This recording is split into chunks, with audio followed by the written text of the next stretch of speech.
사도신경하심으로 새벽 예배를 하나님께 드리겠습니다. 전능하사 천지를 만드신 하나님 아버지를 내가 믿사오며 그 외아들 우리 주 예수 그리스도를 믿사오니 이는 성령으로 잉태하사 동정녀 마리아에게 나시고 본디오 빌라도에게 고난을 받으사 십자가에 못 박혀 죽으시고 장사한 지 사흘 만에 죽은 자 가운데서 다시 살아나오시며 하늘에 오르사 전능하신 하늘 높이에 앉아 계시다가 저희로서 산자와 죽은 자를 심판하고 오시리라. 성령을 일사하며 거룩한 공예와 성도가 서로 교통하는 것과 죄를 사하여 주시는 것과 몸이 다시 사는 것과 영원히 사는 것을 믿사옵나이다. 아멘. 우리 찬송 366장 찬송하도록 하겠습니다. 366장입니다.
오늘 우리에게 주시는 말씀은 민수기 22장 21절에서부터 35절까지 말씀인데요.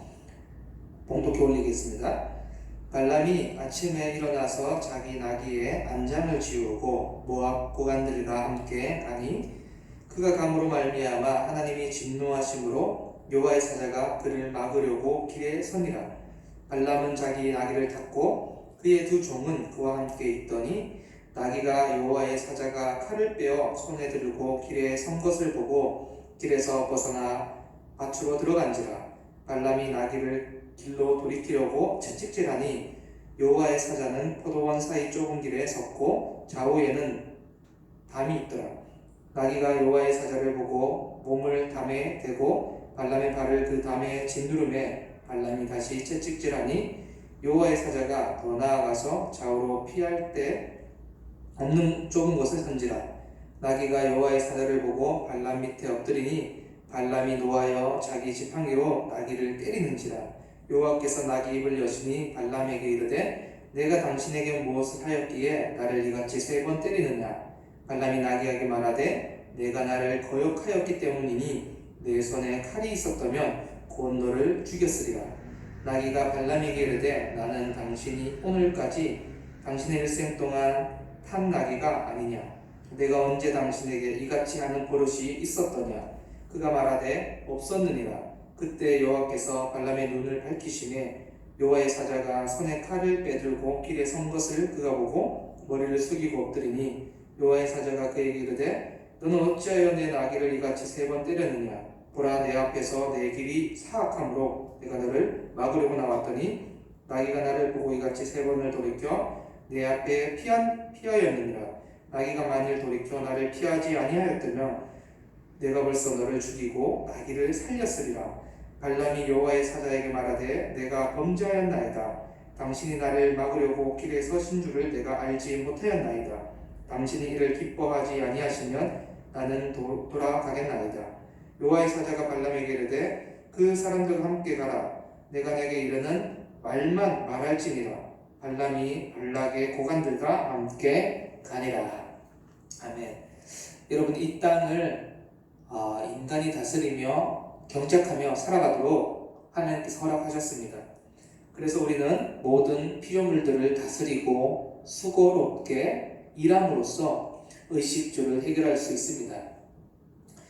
이로 말미암아 어떤 이들은 고생해도 작은 수확을 거두며 사는 이들도 있고, 어떤 이들은 고생한 대가보다 많은 수확을 거두며 사는 이들도 있습니다.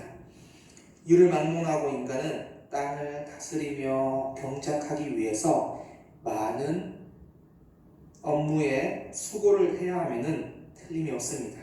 그래서 이 땅을 살아가다 보면 일을 해야 하고 결정해야 하고 책임져야 하는 일들이 많습니다.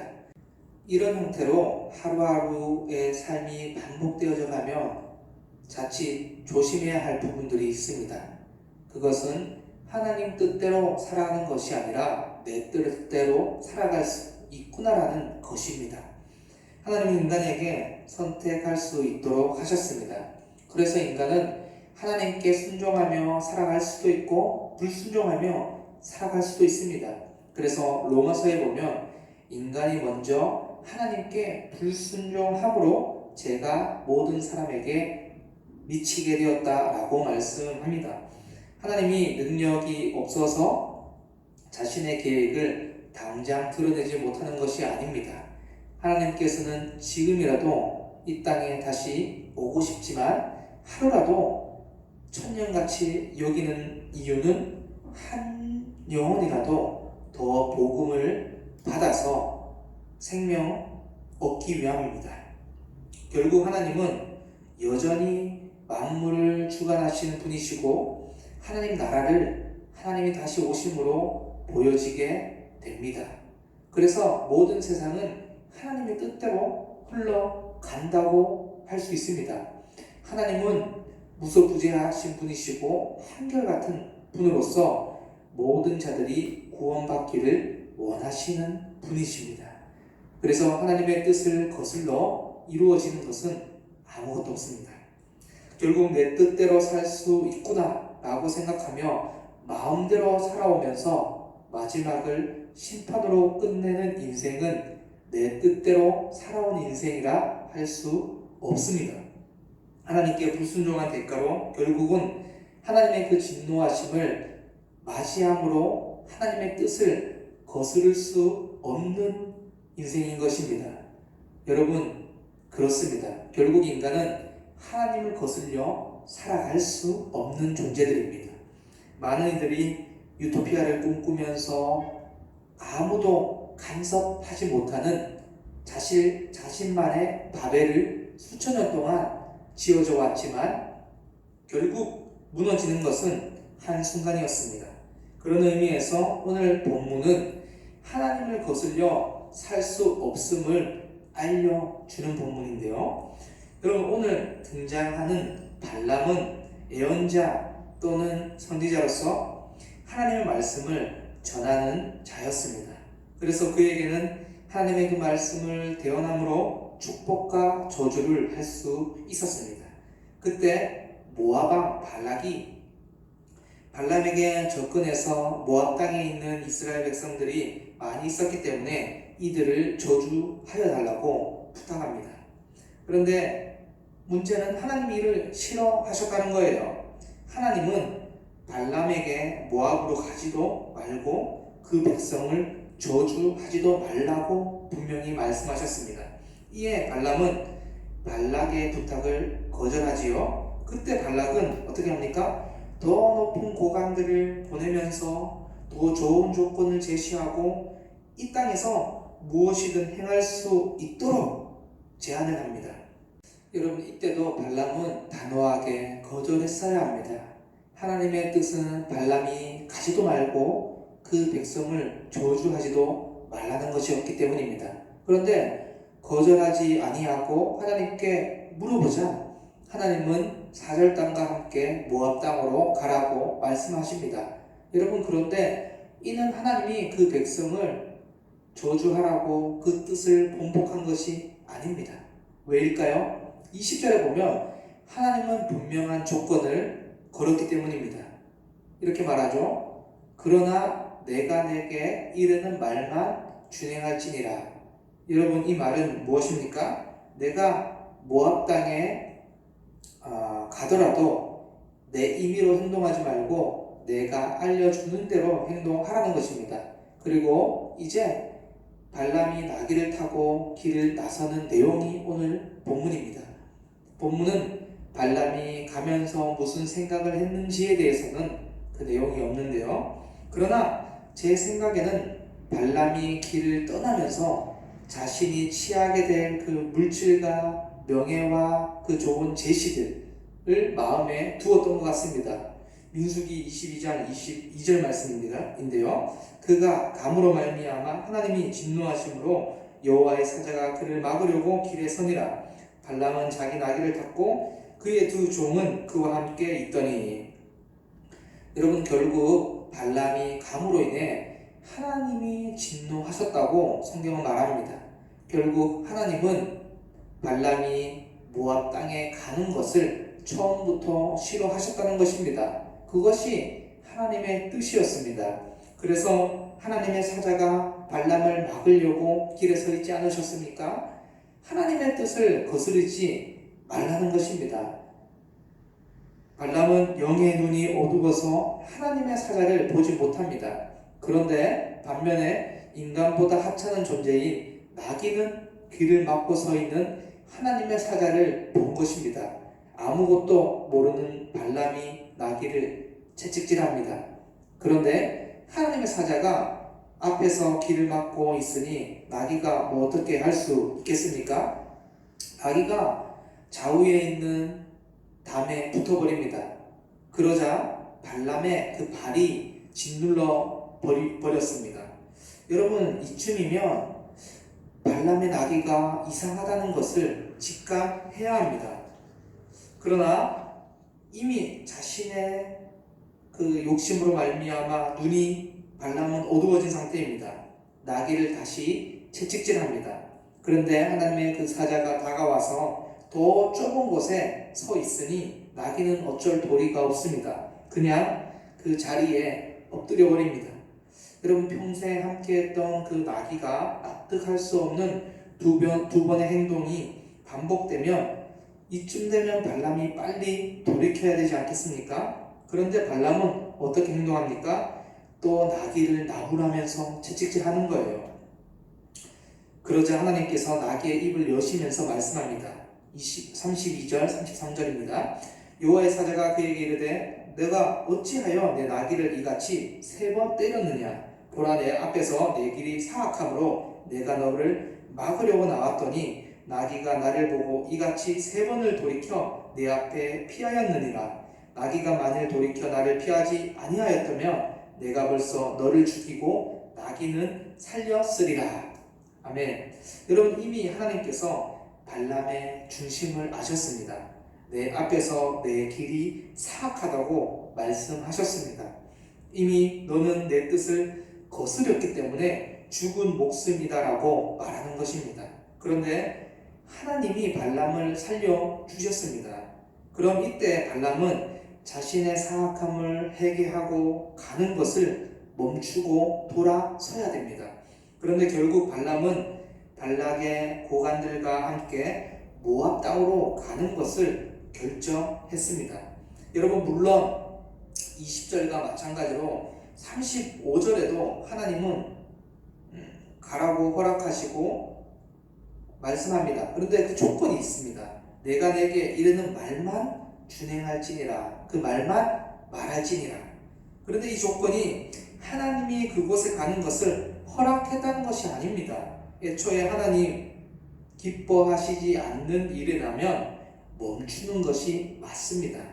하나님 어떤 조건을 제시하시겠지. 하나님이 내 마음은 거기에 있는데 하나님이 그 마음을 움직이도록 어떤 조건을 주시겠지. 기다리며 하지 말라는 것을 고집하는 것은 결국은 심판을 자초하는 일입니다.